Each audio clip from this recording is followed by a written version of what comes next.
So, welcome back, guys. I'm so happy and so excited to be able to finally release the second installment, or the first half of the second installment of my Polish lore Iceberg series. I'd like to start out the video by thanking all my viewers and subscribers for watching my first Polish lore Iceberg video, for all the comments, which were mostly positive, and I would also like to confirm that I have taken all the constructive criticism and suggestions to heart. And I really believe that you will be able to tell the difference in the quality of a lot of aspects of the video from this new installment to the first one. I really tried my best to improve the quality of everything with this second installment for you guys. I went super deep into all the research for the second edition of the Iceberg. So in order for the video to not be 4 hours long and take a really long time to complete, I've decided to split up the video, or the second Iceberg, into two parts. This video is going to be the first and second level, and the next installment will be the third and fourth level of the Iceberg. I love you guys, thank you so much, and without further ado, let's get started with level 1. Kebab shops. This is one topic that I failed to mention in the first Iceberg. It's arguably the most popular type of store and food that you will find as commonly as you would find Zabkas in Poland. And speaking of Zabka, kebabs are so popular in Poland that you can literally find pre-made kebabs alongside the other pre-made sandwiches and meals there. Kebab is the quintessential convenience food in Poland. Whether you are drunk and need some good food fast, a younger person who does not know nor care to cook, or are just hungry for something that has protein, veggies and bread, kebab is the answer. Showing up in Poland in the 90s from Germany due to the fall of the Iron Curtain, it quickly rose in popularity for its convenience, taste and cheap cost. It's safe to say that every Polish person has at least had it once in their lives, if not more. The kebab in Germany might originally be Turkish, but the kebab in Poland is German, almost always following the German model of structuring the shops and their menus. It's not so common that you will see a Turkish person serving you kebab in Poland. Instead, it will usually either be an Arab person or a South Asian person. But in the eyes of I and many others in Poland, as long as the guy serving you is vaguely brown and speaks broken Polish, the kebab is going to be good. Kebab is definitely not a Polish exclusive thing. You can find it wherever you go in Europe and even other continents, but that does not mean that it is not deeply ingrained in modern Polish culinary culture. Kebab used to be quite an affordable food in Poland, with a kebab costing around 14 złotych in 2020 to now shooting all the way up to 24 złotych for the average kebab nowadays. Inflation has affected multiple markets in Poland, with the takeout and groceries markets really taking a hit, especially for younger people in Poland who might not have the biggest budgets for their food. Despite the increase in cost though, kebab continues to dominate the Polish takeaway and fast food market, with a kebab shop always being present nearby. Palac Kultury. This is a building which I sometimes call the Stalin building, and is actually the first place I ever visited the first time I went to Warsaw. It is located right in the center of the city, near the central train station, so it tends to be the first thing that catches people's eyes when they reach Warsaw, standing beautifully and uniquely amongst the cookie-cutter skyscrapers that you will find in the center. Despite its troubled origin, in my opinion, it's one of the most unique buildings, incomparable to anything else in its area. The Poles have admirably taken something that perhaps did not have a good connotation initially, and turned it into one of the most memorable parts of its capital. Now, me calling it the Stalin building might have caught your attention, causing you to wonder what in the world that could mean. Officially opening in 1955, the building was originally named Joseph Stalin's Palace of Culture and Science. Stalin's name was removed from its title a couple of years later, not because the original name was a mouthful to say, but because of the process of de-Stalinization, which was a series of political and cultural reforms happening in what was the Soviet Union and its allied countries, which Poland was. The building was considered Stalin's gift to Poland at the time of its conception, due to the fact that it was commissioned as a gift from the Soviet Union to the people of Poland. Although the idea of a gift sounds nice, we have to go back to the state of Poland and especially Warsaw at the time. As a result of the events of World War II, approximately 80% of Warsaw was flattened. The soul, architectural history, and residences of countless people were mercilessly taken away from the city, not for a lack of fighting. So at the time of the building's construction and opening to the public, the city was in complete rubble and misery. Many Poles both at the time and today do not view it as a gift but as an insult and show of dominance by the Soviets, as many of them blame them for causing the events which led to the destruction of Warsaw in the first place. Many people at the time were desperate for housing, most importantly, due to the losses that they suffered, but instead of building anything that was useful to those people, Stalin instead commissioned a palace dedicated to his rule, eerily towering as a monument of Soviet control and indifference over the rubble and suffering of the people of the city. This is why it is not considered a gift, but rather a slap in the face. Nowadays though, at least in my opinion, the building has been beautifully taken back by the people of Warsaw, now serving as an exhibition center and office complex, as well as containing a multitude of things for people to enjoy such as bars, restaurants, museums, theaters, and cinemas, as well as a viewing deck in the top, where you can see the city from high up and admire the revival of Warsaw after the miserable conditions that it was at the time of its conception. Although it is very touristy now, it at least is for the people and does not represent what it once did. Robert Lewandowski. Born on the 21st of August of 1988, Robert Lewandowski is a Polish-born footballer who is arguably one of the most famous athletes, if not people, internationally to come out of Poland. With humble beginnings on home turf in Poland at Znicz Pruszków, he grew in success by playing in Lech Poznań, transferred to Borussia Dortmund, then to Bayern Munich, and eventually to Barcelona, in which he still plays to this day. He also captains the Polish national team and has many accolades under his belt, including countless awards for his excellence in the sport, as well as very impressively ranking third as all-time goal scorer in the UEFA Champions League, only behind Messi and Ronaldo. It's safe to say that he is not only a big deal in Poland but globally as well. Thanks to his success, he has also worked with big brands both internationally and domestically in Poland, such as Nike, Gillette, Huawei, Oshi, and 4F. Impressively speaking 3 languages, those being Polish, English, and German, he also has many accomplishments outside the world of sports, such as philanthropic activities like raising money for various charitable organizations, being named a UNICEF Goodwill Ambassador, and other business-related endeavors like investing in various ventures and owning a marketing communications agency. In 2022, Lewandowski won a 280,000 złotych auction for race walker Dawid Tomala's Olympic gold medal, with the money going to pay for an operation for a child who was very sick. He then promptly and generously returned the medal, which he paid for in auction, to Dawid Tomala. At least personally, I remember Lewandowski being the first Polish person that I could think of, considering the limited knowledge I had about the country and people before moving to Poland and becoming more cultured. I don't even follow any sports, so that comes to show just how much of a household name this guy is. He's another great example of Polish excellency. Zlote Tarasy. Anyone that has had the displeasure of having a long layover or coming 2 hours too early for their train in Warsaw Central has definitely at least walked around and seen the chaotic Zlote Tarasy. Meaning Golden Terraces in Polish, this is a mall located dead center in the city, right across from the aforementioned Palace of Culture and connected directly to the central train station. Featuring a multitude of consumer-pilled experiences like a cinema, massive food court, kiosks, a grocery store, and countless other shops, this mall is constantly active, filled with tourists and panicked potential train enjoyers who are frantically trying to grab a vape, bottle of water, or bite to eat before running to their train to Lublin Główny, which is in 2 minutes but will be 30 minutes late anyways. Although I do not particularly enjoy the concept of big malls and monoliths to endless consumerism, I cannot deny that it has come in handy for both myself and the millions that visit it every year. The stairs outside of the mall is a very infamous spot in Warsaw, where you will see anything from teens chilling there, tourists taking a break from all the walking that they're doing, to żule asking for cigarettes, and many, many, many more things. Pierogi.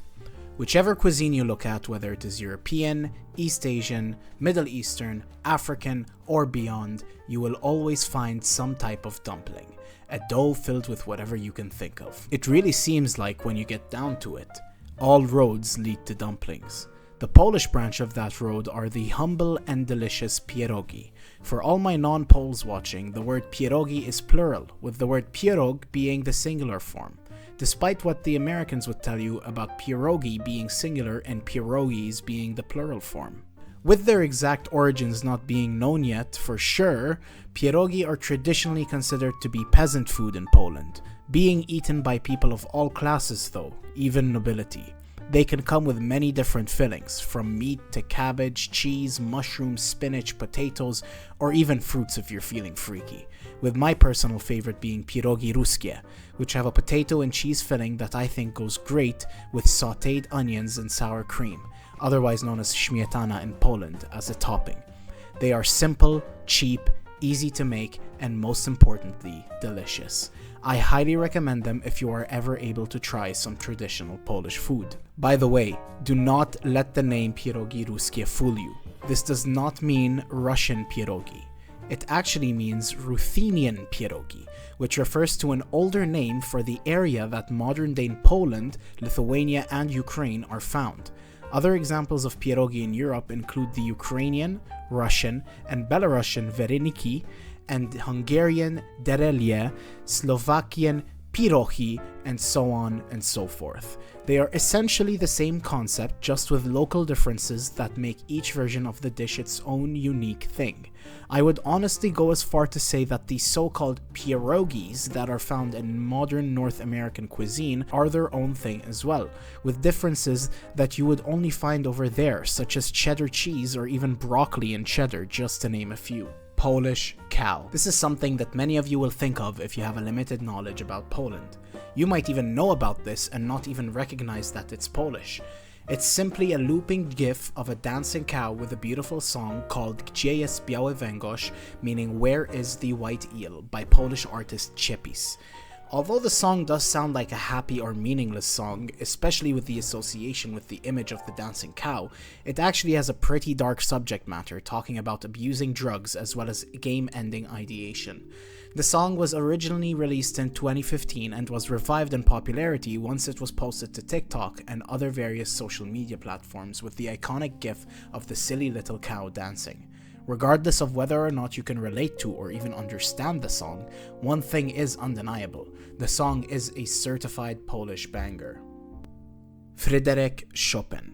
Born on March 1st, 1810, Fryderyk Franciszek Chopin, or more famously known by his unfortunately francized name, Fryderyk François Chopin, was a Polish and French composer and pianist who spent his upbringing in his birthplace Poland, with a family that was always more on the artistic side.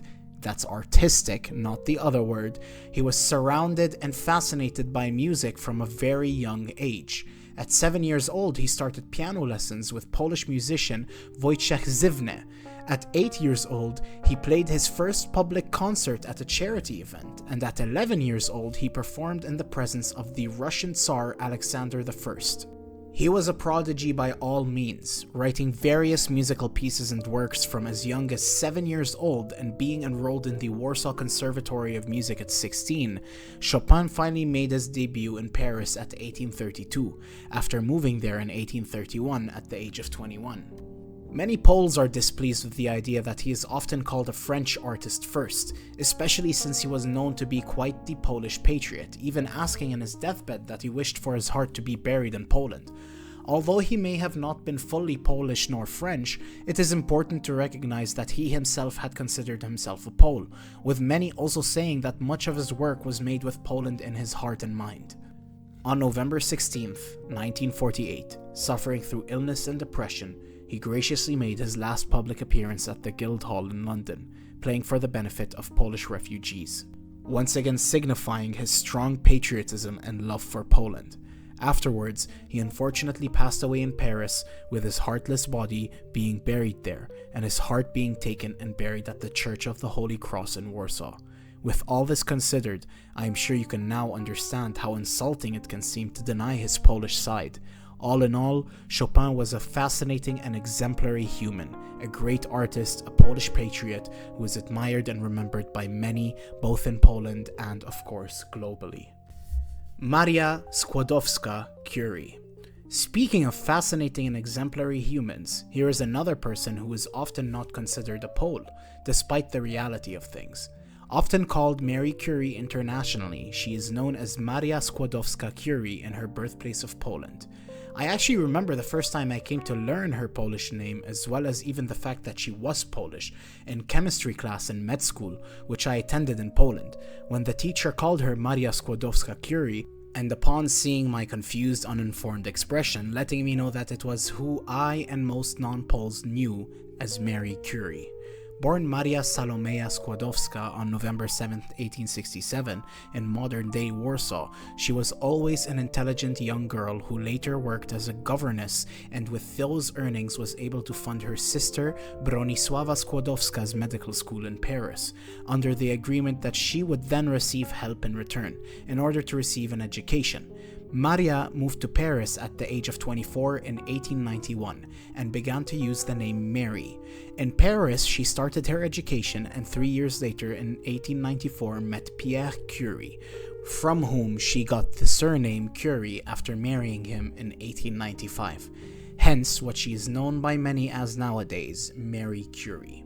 Her partnership with physical chemist Pierre Curie led to many great achievements, such as the discovery of the element polonium, which she named of course after her home country, Poland, as well as the discovery of radium in 1898. She coined the term radioactivity after Henry Becquerel first discovered that the element uranium had some interesting properties, which she tried to look for in other elements. She discovered this property in thorium, as well as the aforementioned polonium and radium. In 1903, Skłodowska and her husband received a Nobel Prize for Physics in the discovery of radioactivity.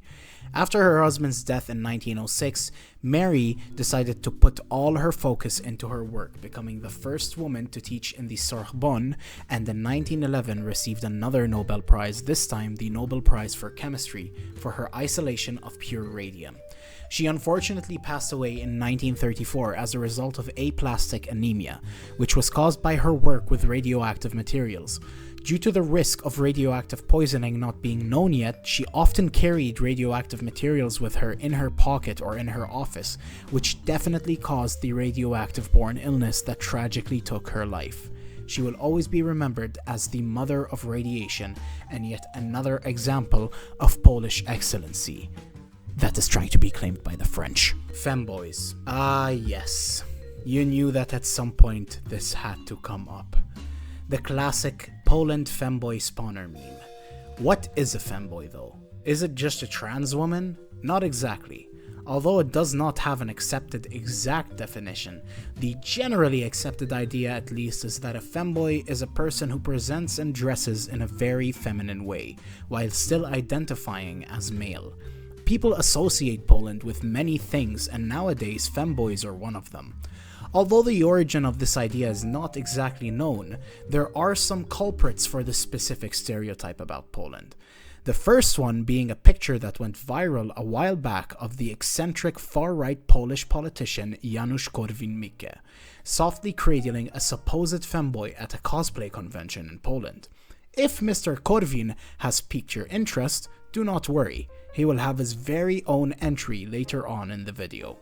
Another theory for why femboy culture seems to be associated with Poland specifically is due to the less progressive views the country has in regards to LGBT topics, as well as the transgender community in general.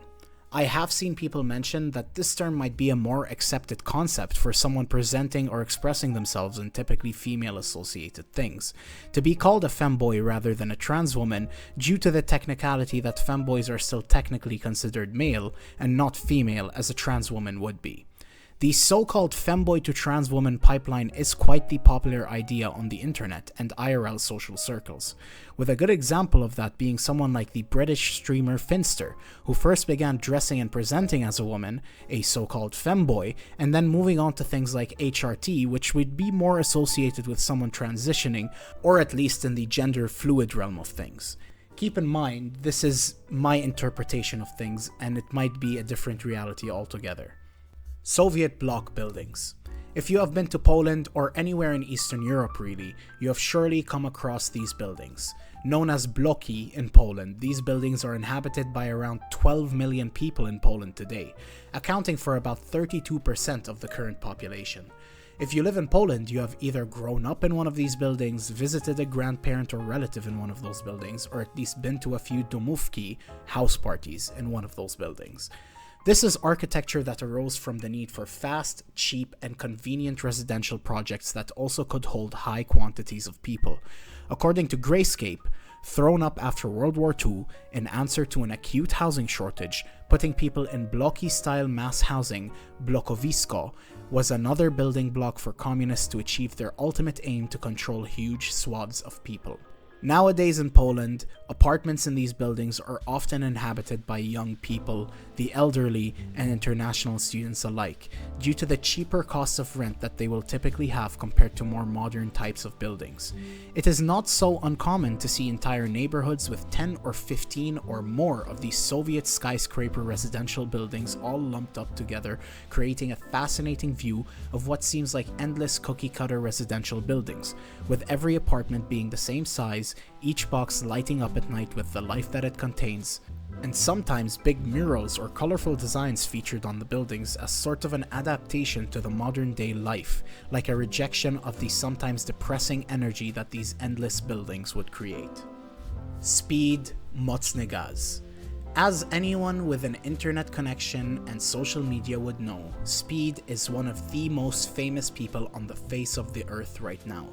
He does many IRL streams and world tours, visiting a long list of countries in order to try the food, see the culture, and interact or be harassed by the locals. In July of 2024, Speed graced Poland with his presence, which of course led to many funny and sometimes inappropriate situations.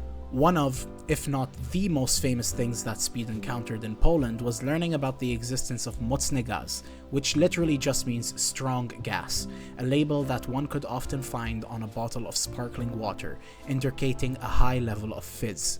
I'm not sure exactly how this started, but from my understanding, a kid hands Speed a bottle of Mocny Gaz telling him what it is, which led to chaos ensuing because it sounded like he was saying the funny no-no gamer word. As a result of this, an ocean of prepubescent children are seen in clips following Speed and yelling the name Mocny Gaz at him in order to bait one of his famous overreactions out of him for entertainment. One funny thing to note as well, sparkling water is surprisingly one of the other culture shocks I experienced in moving to Poland. Not because it doesn't exist in other countries or anything, but because it is way more popular in Poland in comparison to the other countries that I've lived in. I had my very own Mocny Gaz moment as well with my friends in Poland, because my favorite water of all time is muszynianka, which I accidentally mispronounced as another word, which is the closest thing that there is to a Polish N-word for black people.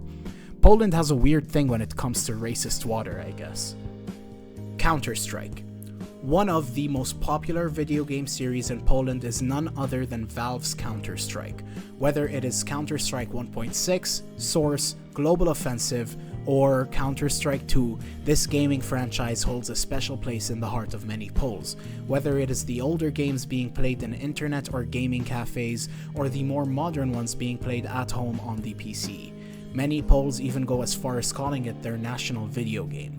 Viewers of CSGO and CS2 tournaments may also be familiar with Katowice and Kraków, both being the homes of various IEM tournaments with prize pools going up into the millions. Additionally, there are a few Polish esports teams that participate in tournaments as well, Poles who play in international teams such as Taz, Pasha Biceps, NEO, and Snacks to name a few.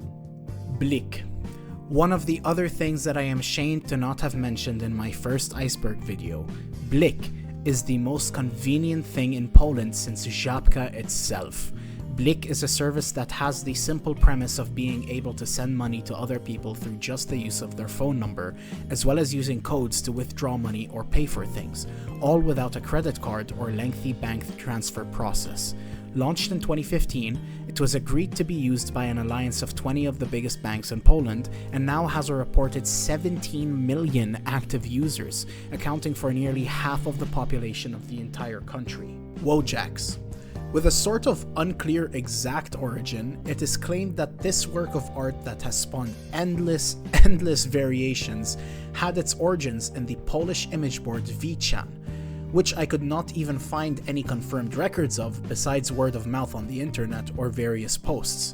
The story goes that a poster that goes by the name Wojak, meaning soldier or warrior in Polish, reposted a meme using the character on a German image board known as Krautchan in 2009, hence why it was named after him.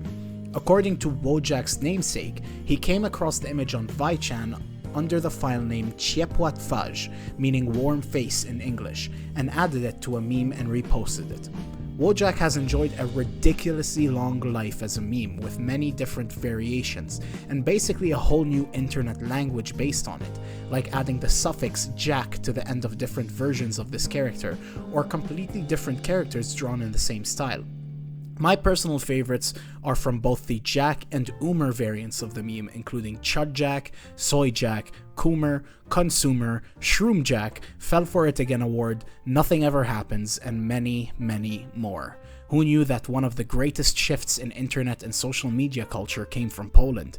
I mean, I guess it would have been pretty obvious if you were Polish and recognized the name, but most people aren't even aware of that. I actually very recently had the pleasure of viewing an art exhibition in the Bliss Gallery in Warsaw, which I was surprised to find featured some beautiful pieces depicting a lot of Wojak imagery. These specific pieces shown here are by the wonderful Polish artist Karolina Jerzebak, showing how the original Wojak has transcended low-effort internet shitposts to become adapted into anthropological meta-commentary and contemporary art. This is yet another reason for why I do not use the word art lightly when describing Wojaks and other related concepts. I actually had the pleasure of speaking to Miss Jerzebak in order to further understand the pieces and the intentions behind them. I will put more detailed descriptions of each piece as well as links to her Instagram in the description of the video, but just as a sample, here's what she told me about attached to nothing, connected to everything. She described it as being about not being attached to legal norms and rejecting them if they turn out to be wrong, but being obligatory in the sense of changing and being sensitive to another existence. If you found this art interesting as I did, check out her Instagram in the description of this video. Ad time. So this video, as usual, is sponsored by myself and myself only. I would greatly appreciate your support by subscribing for more content in the future, especially if you're enjoying this content, liking the video, sharing it with your friends, and commenting your thoughts about the stuff that I talk about. All this is free and would greatly help with the performance of my channel. Also, I'm very excited to announce my new podcast titled Nie Mam Rady, which means I can't cope, which will basically be a sort of experiment for me. I want to have this sort of outlet for me to talk about various topics that I'm interested in, stuff that maybe I can personally relate to and discuss on a more personal level, and just stuff that I have opinions on. I hope to be able to make something nice out of this, and so if you'd like to support me and you want maybe some more long-form content from me on a more regular basis, you're more than welcome to subscribe, which will be linked in the top corner of this video as well as the description down below. Additionally, I would just like to tell you guys that I am beyond grateful for your support and just the reception that the first Iceberg video got. It was the most motivating thing ever for me to see how much you guys enjoyed the video despite the errors and maybe the lack of quality in some departments throughout the video, since it was honestly really like my first time trying to make highly edited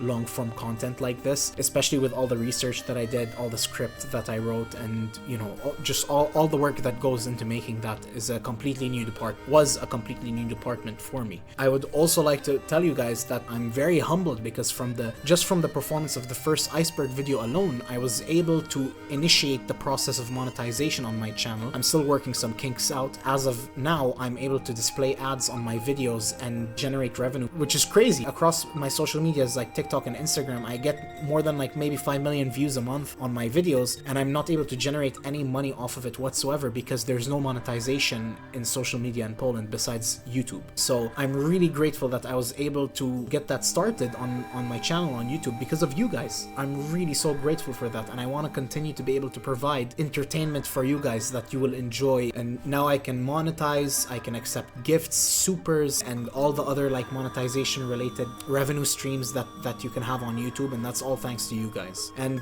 without getting very deep, I've not been having the best year of my life, neither beginning of this year or the end of last year, and I have been going through a lot recently, and you guys are truly a glimmer of hope throughout all of this.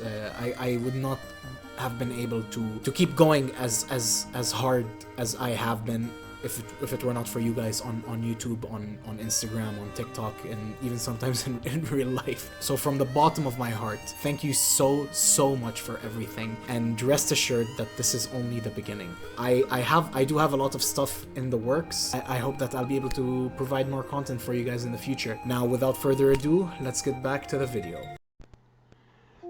To come in, Janusz Korwin-Mikke. This character was almost going to be in the first Iceberg, but unfortunately had to be removed. So I am happy to say that he is an entry in this Iceberg. This politician is most popular internationally for a photo that I mentioned in my entry about Femboys, of him at a convention carrying an anime femboy like he was heroically saving a little girl from a burning building. Now you may think that since he was so proudly photographed with a femboy that he is some sort of woke leftist politician, but you would be sorely mistaken. Janusz Ryszard Korwin-Mikke, sometimes playfully called Król or King in Polish by Polish netizens, was born on October 27, 1942 in German-occupied Warsaw, and is a far-right, eccentric Polish personality and politician who is the source of countless funny moments in politics and social media. Honestly, this topic of Mr. Korwin could be a whole iceberg in and of itself, so I'll try not to get too deep in the rabbit hole of his career and statements. He speaks in a very unfiltered manner, almost as if he exists in a different society than we do, where the insane things that he says are a socially understood and accepted fact. For example, when asked about the matter of the age of consent, he stated that he was for nature, going on to claim it varies greatly. There are girls who are 12, 13 and fully mature, and there are girls who are 19 and not yet mature. This is just a safe for work snippet of what he said about this specific topic. More vulgar statements can be found in this regard, but trust me, they are not pleasant. He regularly brings up this topic, claiming that the controversy around PDF files is exaggerated, which must be some sort of self-report in my opinion. There is also, of course, the classic anti-alphabet people rhetoric in which he claimed that the people who promote perversions should be game-ended, but you guys are not here for that. You are here for the aforementioned funny moments. Alright, so we get that he is not woke and has many conservative views, but he is hardly the first conservative old man. That does not make him unique or special. He's like unique or special. Huh? You're not unique or special, man. Charizard? Did you just say you is special? What? What makes him stand out from the rest is his insane personality. There are countless random out-of-context pictures or clips that no amount of context could ever explain, like him standing on beer crates seemingly speaking to nobody, Fent folding on a live stream, nodding out in parliament many times, his tea order, which is an astounding 10 teaspoons of sugar, his performance of Yellow Submarine by the Beatles with a live band. we all live in the yellow submarine, the yellow submarine, the yellow submarine. Going on a Polish cell rant about women in European Parliament claiming that they are bad at chess and deserve lower wages. Speaking to alleged honey-glazed gammon Piers Morgan. So yesterday you accused me of being a racist for pointing out that you look like honey-glazed gammon. Again, you laugh. That sneering little Rhetoric laugh. that won the war. It was the sneering little soldiers, the laugh. sailors, Yeah, and the airmen who won the war, and Right, they voted okay. him out when they came home. About his views on women amongst other things, almost sounding like a lobby in Black Ops 1 in 2010, as well as having 8 children, with his youngest child being 11 years old, meaning that he had the kid when he was a spry and youthful 71 years young. Trust me, there are countless other things that I can discuss about this guy, and the research for this entry was actually quite entertaining. So if you guys are interested in a video specifically covering Korwin, let me know in the comments. I would be more than happy to do so. Janusz. This is not about Mr. Korwin, although his name is Janusz as well. This refers to the Polish stereotype that is classed under this name and is also often associated with the famous proboscis monkey. One Redditor explains this stereotype as man in his 40s to 60s with nostalgia to PRL times, improper spelling, and low income. Janusz is always jealous of others and calls everyone who has more money a thief. He is a very demanding and greedy guy who is always looking for discounts. Drives used German car, for example Volkswagen Passat. There is also a Janusz cinematic universe consisting of Janusz, his wife Grażyna, and son Sebastian. One source describes them like this. Janusz is a middle-aged, obese man with a mustache whose favorite pastime is watching TV and drinking beer. Grażyna is Janusz's wife, and life partner, not particularly intelligent, fond of shopping and gossip. Their son Sebastian would once have been called a tracksuit boy, but today he's simply Seba or Sebix. Shaved bald or with very short hair, he's the neighborhood hustler who occasionally plays football. From how I understand it, at least, the whole Janusz thing is a sort of meta-commentary that Poles have created about certain aspects of their society that they are displeased with or at least negatively aware of, allowing for them to laugh at or comedically cope with types of people or lifestyles that could be seen as detrimental to Polish society, or at least not beneficial. The reason why I say this is because if the author of this meme were to be a foreigner, for example, it would be seen as hurtful and a generalization about a whole group of people that lacks nuance. But since the Poles themselves are the ones that came up with this meme, it has an inherent nuance that Poles themselves of course understand without having to explain it. They feel as if these types of people are not exactly the highlights of their society, and so they make memes such as Janusz, Grażyna or Sebastian in order not only to pay attention to the unpleasant nature of some people, but also laugh as well as have some entertainment while they are at it. Throughout my research for both the first and current Iceberg, I have come to the realization that most meme culture is just anthropology wearing a funny hat, and that the Janusz meme is a prime example of that idea. I would also like to note that although it is likely not the majority of the people posting or referencing this meme believe this, there is a hint of classism, due to the fact that Janusz and his family are people of lesser means, in a lower class, and perhaps with less opportunities than the average person. In some cases, definitely not all though, this could be seen as the middle or upper class laughing at the lower class, which funnily enough, I think is quite unprogressive and Janusz of them to do so. But perhaps I look at this too deeply and I'm currently being that one friend that is too woke, and I assume that for some, if not many, the Janusz meme doesn't go further than funny monkey with silly nose and old man name because silly monkey looks like fat old man.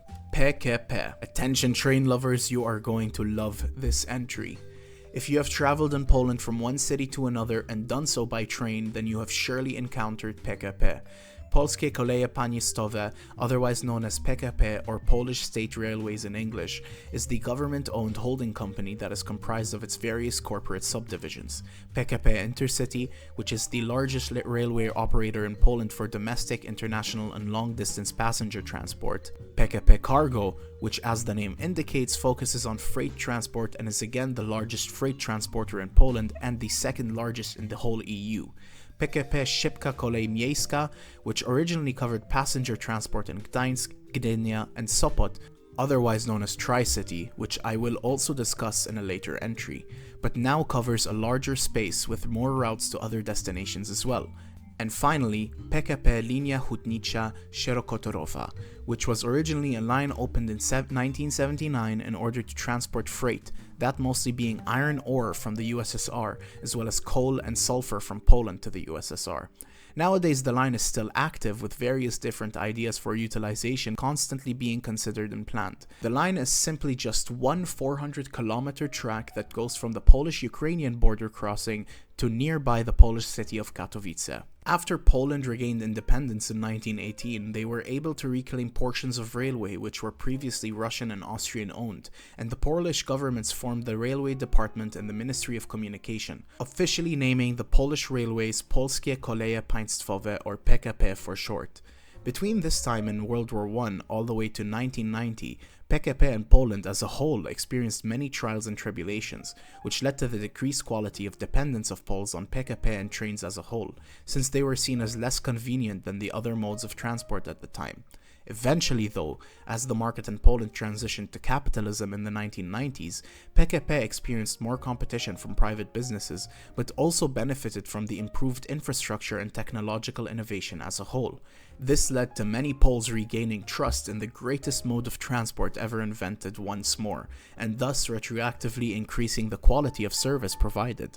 In 2014, PKP Intercity introduced its first Pendolino trains into service, which took passengers from Kraków and Katowice to Warsaw, which went significantly faster than the normal trains at 200 km per hour compared to the usual 160 km per hour in the older or normal trains.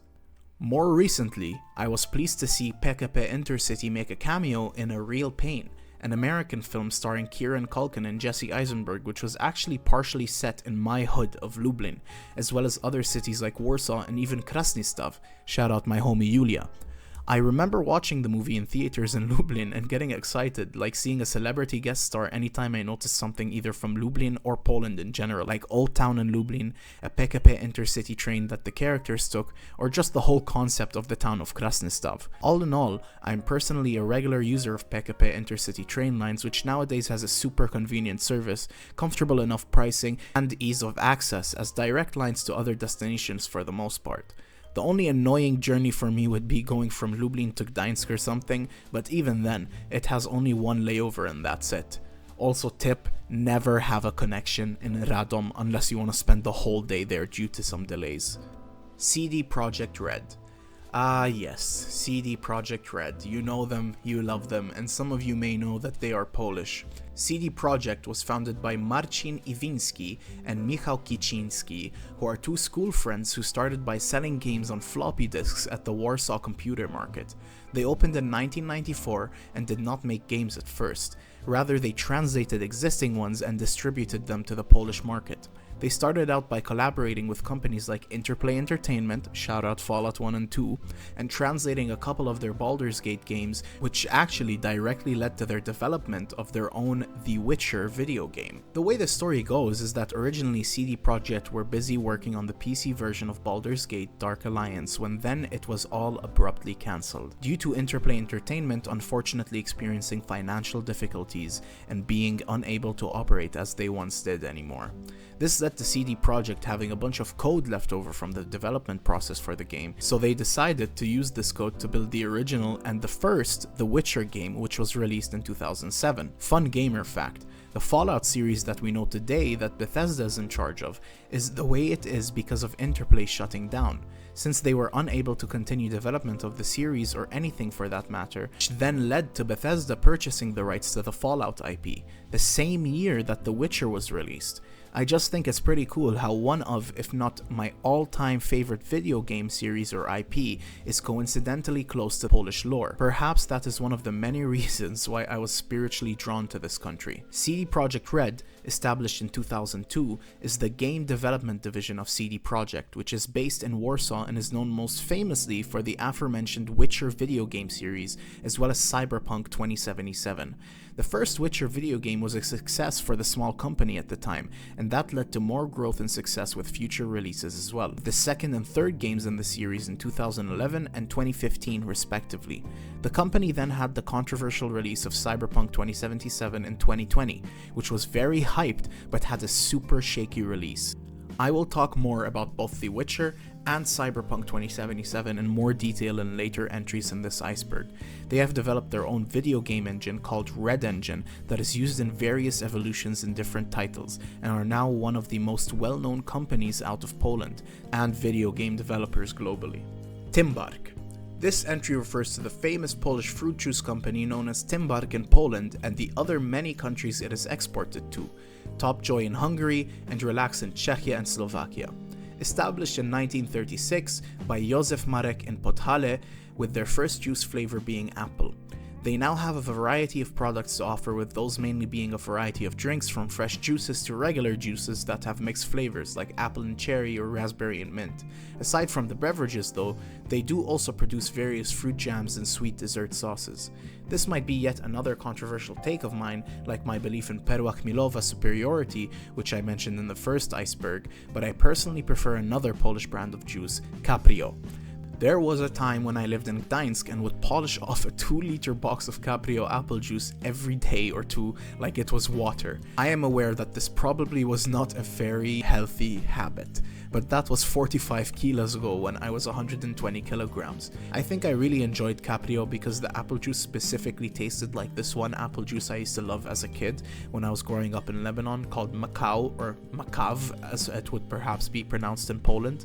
Additionally, it is important to note that due to the immigration of Poles to the UK for work, education and life in general, there is an influx of import Polish goods into the UK, which has popularized a multitude of Polish brands of foods, snacks and beverages to not just the Polish immigrants and their relatives, but to Brits of all shades, colors and ethnicities.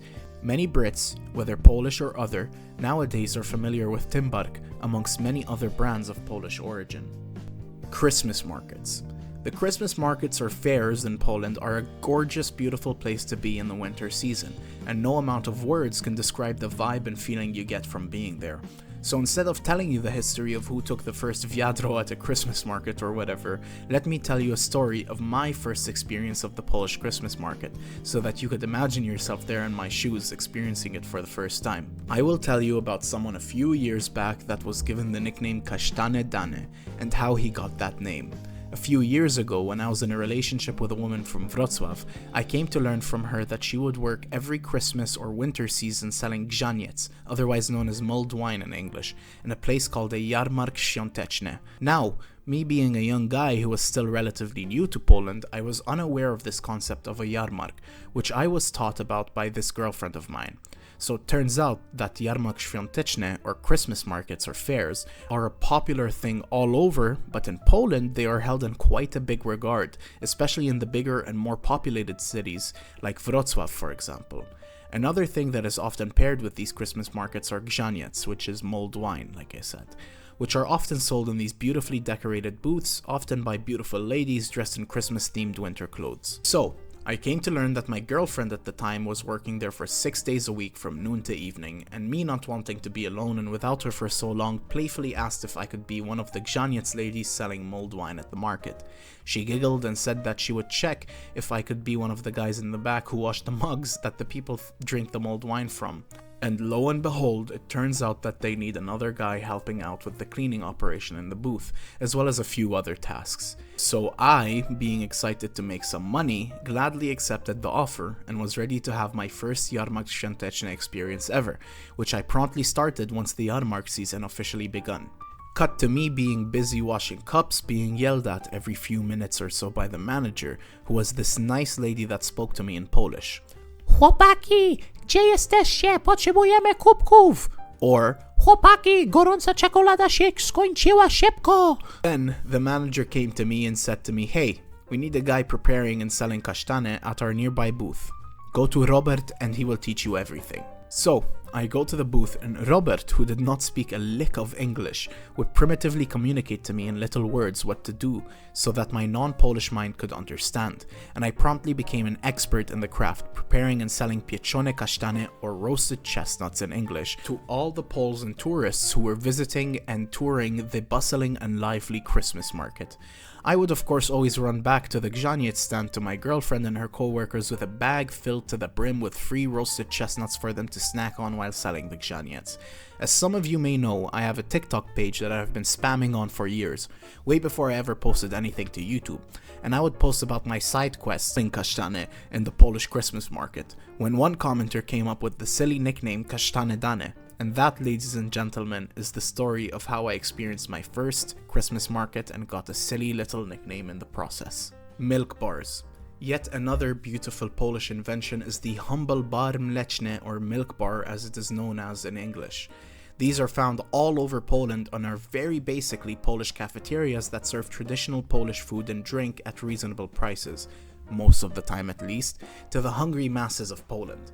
In order to understand how milk bars came to be and why they are in the condition in which they are today, we need to go back to the beginning. The year is 1896, and Stanisław Dłużewski, a dairy farmer and landowner from Warsaw, opens up Mleczarnia Nadźwidziańska, which was a cafeteria serving simple, cheap, and delicious dairy, egg, and flour-based foods which satiated all the happy patrons of the place, which were looking for a quick bite to eat that was a tasty, simple, and affordable food. Fun fact, there was no meat on the menu, and with Dłużewski being a dairy farmer, serving mostly dairy-based foods, it was given the name of a milk bar. This idea of his was a hit for the Polish population, which led to many other eateries to open up with the same concept and structure, eventually spreading across Poland throughout the 20th century.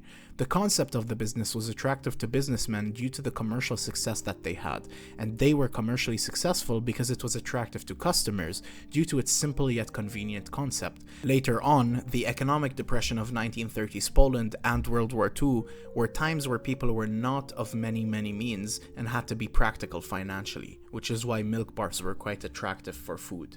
As many of us should know by now, the big bad mustache man's party eventually fell, and Poland became a communist state, which led to much lower financial stability for the majority of the population. This condition that the country was in also led to the increase in popularity of this type of cafeteria, especially with other types of restaurants becoming more and more rare. Once the communist system fell though, many milk bars closed down due to the lack of dependency that many once had on them. It is worth mentioning that although milk bars were at least initially popular for their novel concept and convenience, many grew tired, had bad images of them, and many of the seemingly infinite milk bars were not really up to par in quality, simply due to the lack of competition, as well as the lack of finances that customers had, which caused the affordability aspect of the establishments to become the most important thing about them, pushing the idea of quality to the back.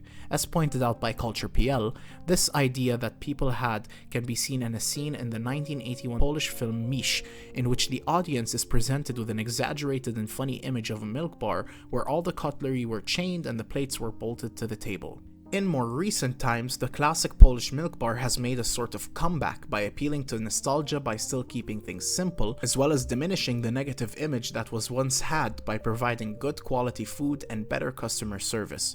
Nowadays, milk bars are mostly privately owned and fall victim to gentrification, becoming more of a gimmick than a practical thing, although some are still subsidized by the government today, which still allows for affordability despite being in expensive areas in crowded cities like Warsaw or Wrocław.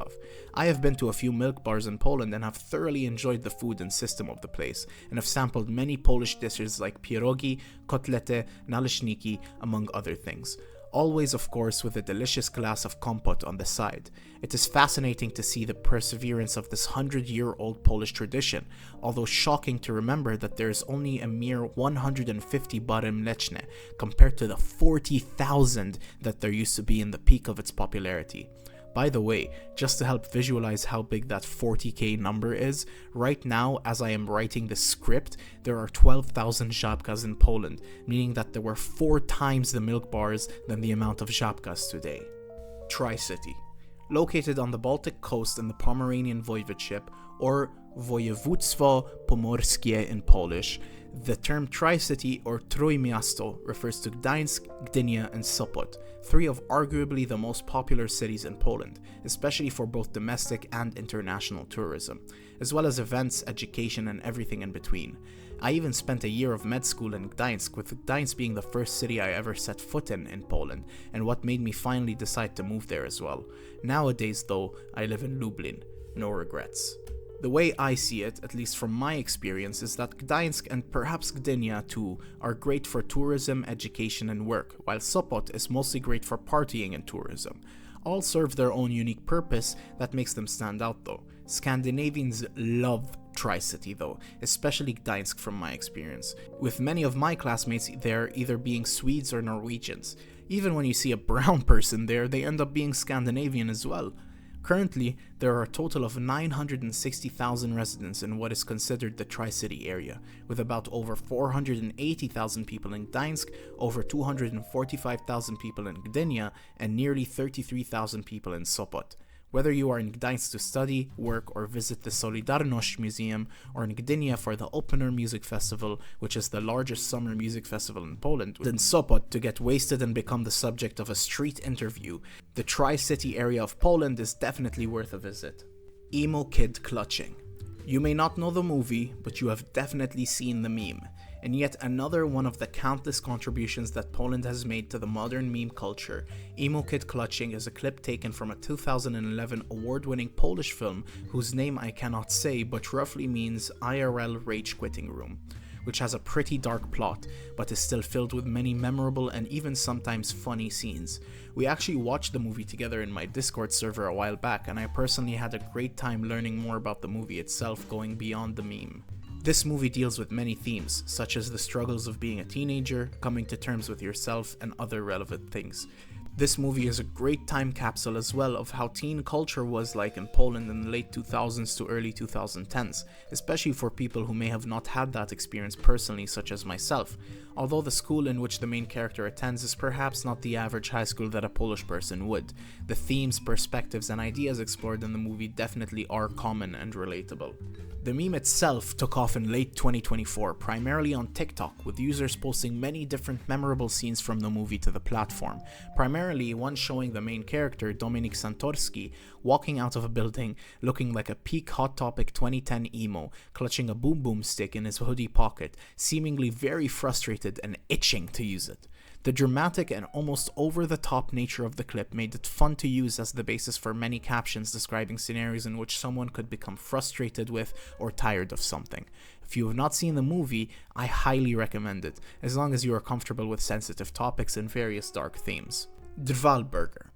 Although McDonald's might not be a Polish concept, the Drwal or lumberjack burger, as it is known as in English, definitely is a very Polish experience. The burger is a seasonal product that the fast food store offers every winter season, with the classic version of the burger being made up of a bun with cheese and bacon bits baked into it, a beef patty, fried crispy onions, lettuce, a special sauce, bacon strips, and the star of the show, a disc of deep fried cheese.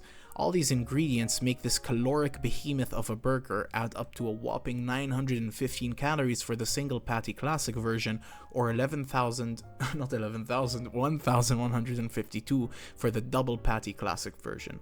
With conflicting reports of when exactly the burger first came out in Poland, that being 2009, 2011, or 2012, data for the price of the burger has been recorded since 2012, which I will touch on in a second. Seemingly on a yearly basis, in the same way that the pumpkin spice is a seasonal product in the West that gets hyped up every year, the Drwal Burger is the same for Poles every winter season, with the classic version making a comeback every year since its release, as well as different variations being introduced, sometimes once as a limited time item and sometimes returning every year with the classic version. Now, as much as the Drwal has made a consistent return on a yearly basis to growing hype every year, what has also been consistent is the increase of the price. According to data reported on Bankier.pl in 2011, the classic Drwal burger alone cost 11 złotych and 90 grosze, or €2.81, while last year in 2024, the classic burger alone cost a whopping 24 złotych and 90 grosze, or €5.87. That is a whopping 109% increase in price, more than double what it originally cost. The price shot up from 17 złotych and 40 grosze, or €4.10 in 2021, 23 złotych and 90 grosze, or €5.87 in 2022, which was explained to have happened due to inflation. The drama of this ridiculous price increase is controversial in Poland due to the fact that this is a completely nonsensical price in general for a fast food burger in Poland. Also because of the fact that the inflated cost of the burger definitely does not match the inflation rate. And finally, because it is seemingly obvious to many that the price increase is due to cashing in on hype and nothing else. The issue of the inflation of the cost of the burger, along with perhaps the people just not being fans of McDonald's in general, has led to a decreased popularity and hype amongst people in regards to the Drwal burger, but it still continues to be a hyped up item year by year relative to the average menu item in McDonald's at least. I think it is also important to note that many are saying that the quality of the burger itself is declining by the year as well. Mata. Speaking of McDonald's, this entry refers to Mata, one of the very few people to date to have had their own meal in McDonald's, which was known as Zestaw Mate or Mata Set in English, which basically means the Mata meal. Funny enough, that was my introduction to the rapper, since I did not know much about the music scene in Poland, especially when I first moved here. Michał Maciak, known by his stage name Mata, is a Wrocław-born musical artist that was first introduced to a wider audience musically with the music video for his song Pato Inteligencja, which went viral across Poland in 2019. The name of the single translates to something like pathological intelligence. You remember from the first Iceberg, the term pathologia, meaning pathology, is a popular term in Poland, often used colloquially in reference to people who are socially pathological and demoralized, often engaging in substance abuse, improper or socially frowned upon ways of living, and other things as well. This was the basis for the concept of his single, which in the eyes of some glamorized the lifestyle of this so-called pathologia, while also drawing attention to a necessary conversation about the younger generation in the eyes of some. Regardless of opinion, this turned Mata into a controversial and successful figure in music. Mata continued to grow in popularity across Poland with an album released in 2020 which had a lot of positive reviews and some criticism as well. And then, with the release of his new single Pato Reakcja in 2021, which was a commentary on the drama and controversy that critics and audiences alike had in regards to his aforementioned song Pato Inteligencia. As I mentioned in the beginning of this entry, Mata got a deal in late 2021 with McDonald's for a meal of his own, that fans and McDonald's patrons could try, which consisted of a triple cheeseburger, fries, and a matcha latte. The deal was launched around the same time which he released his album, Młody Matchak. I believe is what the matcha, or in this case matchak, latte in the meal was named after. More recently, Mata was arrested for the possession of the silly green little plant that makes you giggle and eat a lot, or have a panic attack depending on who you are, after which led him to talk about the decriminalization of the plant in Poland, even making songs with Polish artist Young Leosha referencing this belief. In 2024, he became the first Polish artist to have his song featured on an EA Sports game, with that game specifically being EA Sports FC 25. Whether you like him or not, Mata has grown in popularity in the past few years and seems to have a big influence or popularity amongst the younger demographic in Poland. Perhaps it would be best put into words by someone who is Polish and can actually properly understand his music, so I will quote what my girlfriend told me. His lyrics are well written, witty, and self-deprecating. I think that's why he's popular. Warsaw GPT. Please generate a schedule for what I can do today in beautiful central Warsaw. Analyzing nearest and most expensive vintage shop. Analyzing least convenient plate sharing concept restaurant. Checking most expensive Uber route. Here is your plan for today. Warsaw Meningitis. Despite the scary name of this entry, this is not discussing a new outbreak of an infection which is prevalent in Warsaw, although some would still say that it is an illness. Just one more of a lifestyle kind rather than a physical one. Known as Warszawskim Zapaleniu Opon Mózgowych, this is the name or title which describes the average hyper-consumer pill type of person whose entire day-to-day life centers around extreme convenience and following every single trend like the biblical people following the 10 Commandments right from Moses' stone tablets. Average Warsaw Meningitis patient will follow the gospel of the social media feed, filling their favorites folder with each new and revolutionary Matcha Labubu Dubai chocolate morning rave pop-up Carhartt Cafe concept store event to go to in order to run away from the dreadful and terrifying FOMO experience which plagues any person who dares to miss out on the revolutionary and life-changing experience of standing around awkwardly and waiting for your friend to take a candid, nonchalant pic of you with your Rep Balenci's and thrifted fit that is actually from Temu while paying 40 złotych for a matcha-flavored IPA and running into all your dating app matches that you've ghosted or been ghosted by. Additionally, people tend to see the climate of Warsaw Meningitis hubs as soulless and inauthentic, with a highly westernized quote-unquote culture that has replaced anything at all resembling Polish culture, which some would go as far as saying is being disregarded due to shame or a holier-than-thou attitude to Poles from other cities or, more importantly, lower economic classes.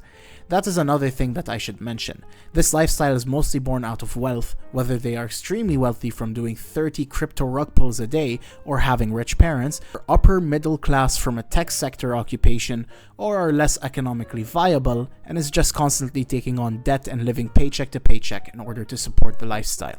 This is another big factor that comes into play when looking at the choices and conditions that lead to someone contacting Warsaw Meningitis. I, of course, am not at all innocent of this behavior either. I am, after all, a mullet mustache guy who sometimes has to make necessary journeys to Warsaw in order to work or socialize. Not to mention the fact that I literally have an Instagram and TikTok account that I spam on. Granted, I don't really opt in for posting Warsaw Meningitis producing content for the most part. I do still post a lot of awful brain rot and random videos about sandwiches and other food. I don't really think that one thing is better than the other, but what I think matters on social media is staying true to yourself and not getting on a high horse or anything.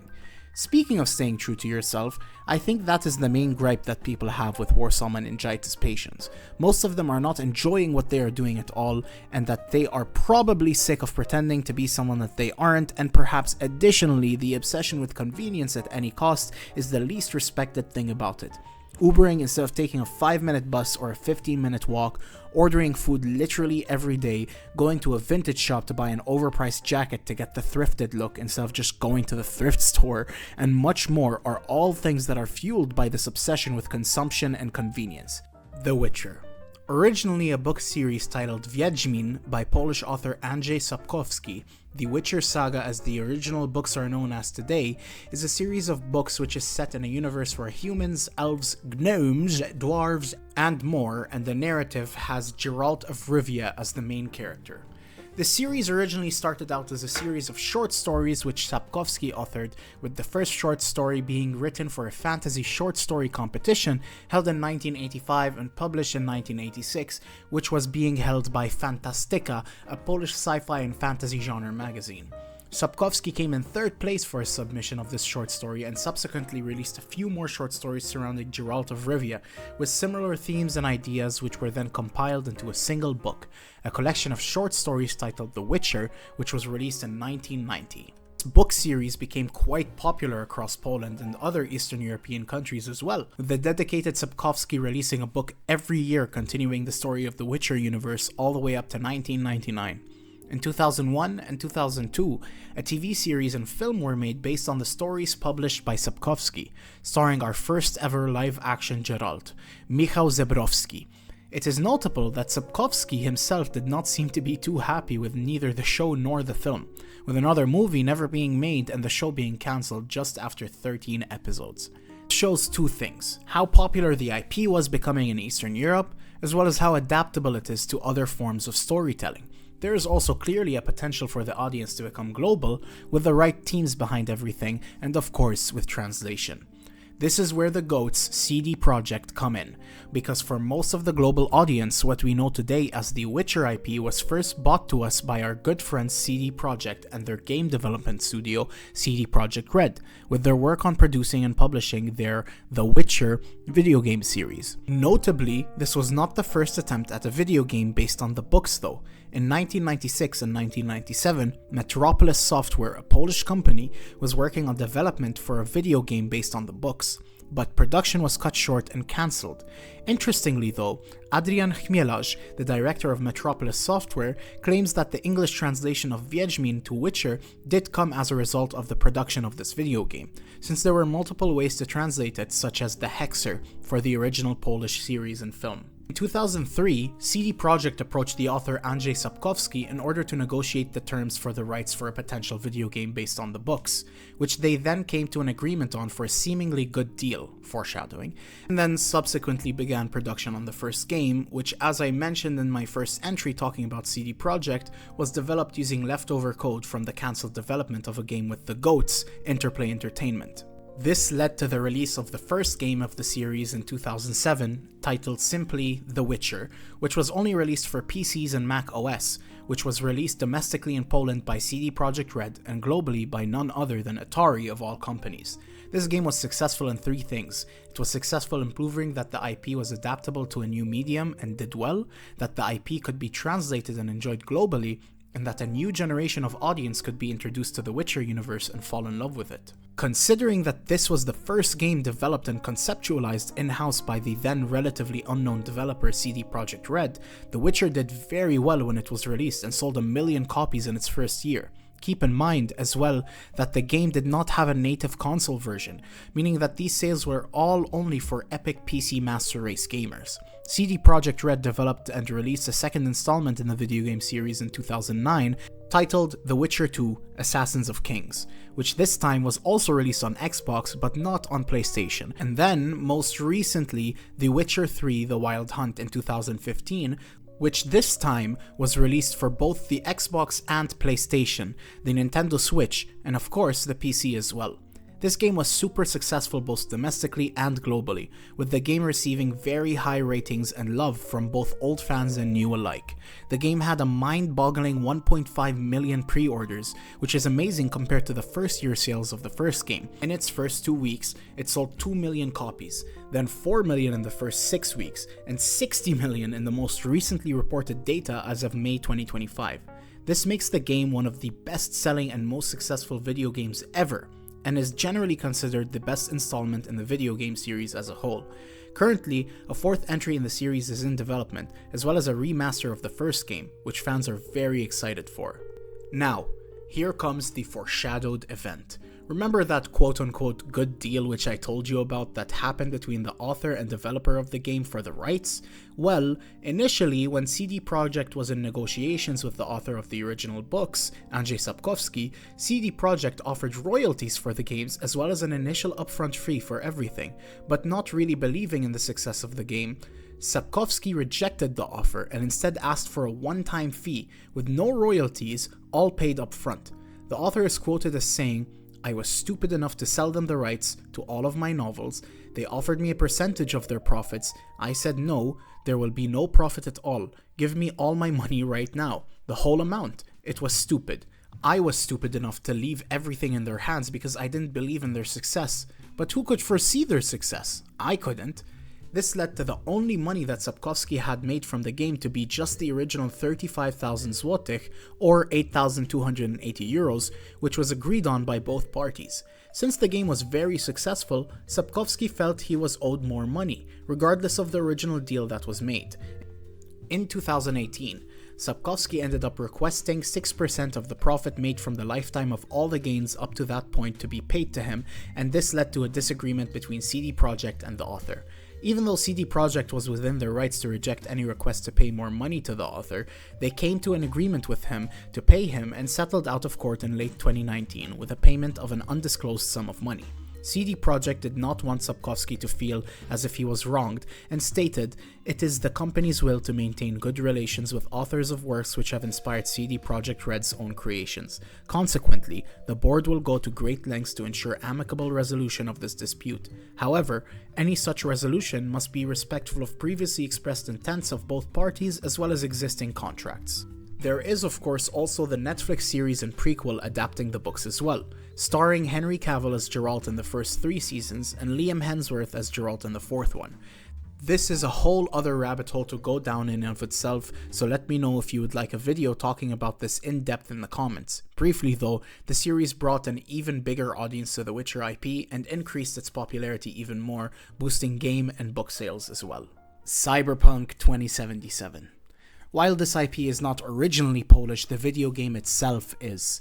Cyberpunk 2077 is the first official video game entry in the universe of Cyberpunk. Well, at least the first official and canon AAA video game set in the Cyberpunk universe, since technically, in my research, I found a licensed game based on the same source material, which was released by Mayhem Studio called Cyberpunk: The Arasaka Plot, which released in 2007 and was a Java ME 2D platformer. Other entries were limited to other forms of media and entertainment like tabletop RPGs, of course, which came out before the game and were the basis for the game and universe in general, as well as books, comics, and series which came out after the game increased the hype and interest in the universe. The original tabletop games were created by Mike Pondsmith, an American who first worked in the video game industry in the 1980s and then later worked on RPG tabletop games, which led to the creation of the Cyberpunk series and universe, with Cyberpunk 2020 being the main source material for the Cyberpunk 2077 video game by CD Projekt Red. It is always so weird to me when I look at fictional media and entertainment depicting a distant future and it ends up being set in the year 2015 like in Back to the Future, 2020 like in the Cyberpunk tabletop RPG, or 2025 like in the goated video game Call of Duty Black Ops 2. Now, for those of you who know me, you know I absolutely adore the Fallout universe for a multitude of reasons. One of those being, of course, the classic RPG elements with the open worlds, as well as especially the concept of an alternate reality or future being shaped by a divergence in the timeline of the fictional universe compared to our real-world timeline. Leads to wildly different outcomes to various different what-if scenarios. In the case of Cyberpunk, this being stuff like the Soviet Union not dissolving, Japan becoming a global superpower with a massive outreach across the world, as well as many different things. All of these things mixed with the wild fictional and futuristic technological advancements presented to us, again, similar to Fallout, come together to portray a fascinating world to become a part of a deep lore that you can learn about endlessly. CD Projekt acquired the licensing for the Cyberpunk IP in 2012. began pre-production and conceptualizing the game soon after, then released an iconic teaser trailer in 2013, and once CD Projekt released the expansion pack for The Witcher 3 The Wild Hunt titled Blood and Wine in 2016, development began to seriously ramp up on Cyberpunk 2077, with a new division of the studio being opened up in Wrocław in order to aid in and focus on development of the game. Pondsmith was a consultant on the development of the game in order to stay true to the source material and capture the feel of the universe that the game is based on, partnering with Digital Scapes, Nvidia, QLock, and Jolly Research as well to further help with various aspects of the development of the game. The whole reason why they were able to acquire the IP in the first place and have Pondsmith be more than happy to help as a consultant is because of how passionate the internal development team and CD Projekt seemed to be about the universe and lore of the game, and Mr. Pondsmith could clearly see that once he was approached by the team. Eventually, the famous official cinematic trailer featuring wholesome epic Reddit chungus Keanu Reeves was first shown at E3 2019, which sent the game into a whole new level of hype. The marketing team and the company as a whole got the luckiest jackpot of all time. They made a meme. This is a goldmine for any business or really anything that needs advertising or marketing, because of the fact that now, instead of trying to think of a million different ways to advertise your business, the audience themselves are doing all the advertising for you. And on top of all of that, it's all free of charge. The hype train for Cyberpunk 2077 was in full force, and a whole new audience, including my 18-year-old self, was introduced to this upcoming game. Although the game did have a controversial release in 2020, all the pieces to make a good game were there, and the game received continuous tweaks and updates, with every iteration being better and better than the last. The British Academy Games Awards even awarded it Best Evolving Game, not counting the many other awards which the game won both before and after its release. The game ended up being one of the most sold games in history, with over 30 million cross-platform copies being sold. Polandball. A few entries ago, we learned about Wojak, the internet user, not the meme named after him. And here I am surprised to see him once again at the inception of yet another internet meme. That guy sure does get around. Anyways, Wojak was known to be pretty active in various online communities as well as the aforementioned Krautchan, often speaking in broken English as well as spamming ultra-nationalist Polish stuff in posts and comments. The way the story goes is that in 2009, British user Falco drew a comic strip depicting Polandball in order to rage bait Mr. Wojak and get a rise out of him.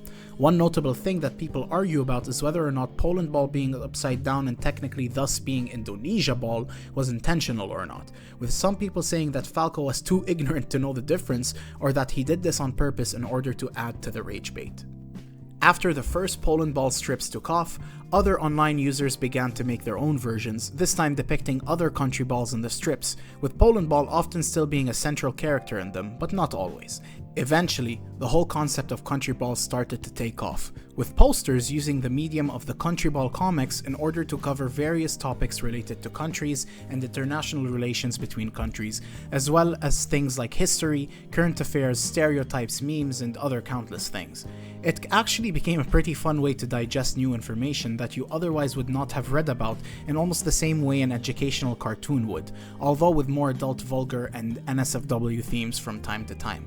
Polandball and its fellow country balls is a whole rabbit hole that you can go down in, which could probably get its own Iceberg video on. Let me know if this is something that you would be interested in. Zabka Hotdogs. The humble Zabka hotdog has satiated many hungry people who find themselves in the vicinity of Zabka, which, if you've seen the first Iceberg, will know that there's rarely a moment in Poland where Zabka is not near. For my non-Polish or non-European viewers, you may be surprised by the way that this hot dog looks and assembled, especially with the bread itself. It is prepared in a way that is unfortunately often known as the French hot dog, in which where the hot dog bun is not split all the way down the middle for the sausage to lay down nice and snug in, but instead, the bun is more of like a hollowed out mini baguette with a round hole on one end and no opening on the other, in order to contain whatever delicious type of sauce and sausage you choose to add to it. The genius of this method of hot dog is that the fillings have no way to escape but into the consumer's mouth, guaranteeing a much higher rate of consumption than the typical hot dog, which tends to spill sauce and fillings everywhere. Although the origin of this type of hot dog is not exactly known, this type of hot dog is consumed all across Europe and is known by the name of the Fransk hot dog, otherwise known as the French hot dog, with the name Fransk meaning French in Danish, as it is quite a popular method of hot dog there. Now, although the French hot dogs are not exclusive just to Zabka and Poland, it is definitely one of, if not the most popular spots to buy one, with the other places being gas stations of all shapes and sizes. Typically, the hot dogs have no toppings whatsoever besides a wide selection of sauces to choose from, and even different kinds of sausages to pick from as well, with the craziest one I have seen being the ser dog, meaning cheese dog in Polish. Although you may think that this would be a regular hot dog topped with cheese, it is in fact not that, but instead a literal log of processed cheese formed into the shape of a sausage in order to be fitted into a French hot dog bun and consumed as a hot dog. Funny enough, that was my first Zabka hot dog that I have ever tried, and it was definitely an interesting experience to say the least. Hey guys, so that's it for this video for the first 2 levels of the Iceberg. I really hope you enjoyed the content. I hope you enjoyed the increase in the quality. I'm really grateful that you sat through the whole thing and enjoyed it. And if you did enjoy it and want to see more content like this in the future, and if you want to give me some support, some engagement that doesn't cost you anything, please like, comment, share, subscribe to my channel if you haven't already. I will definitely be making a lot more stuff like this and more in the future. And as I previously mentioned, please check out my new podcast, subscribe to it. The first episode of it should be up by the time I upload this video. If not, then it will be up very soon. Check out all my other socials, and once again, thank you so much. I love you guys, and I hope to see you in the next one. Bye-bye.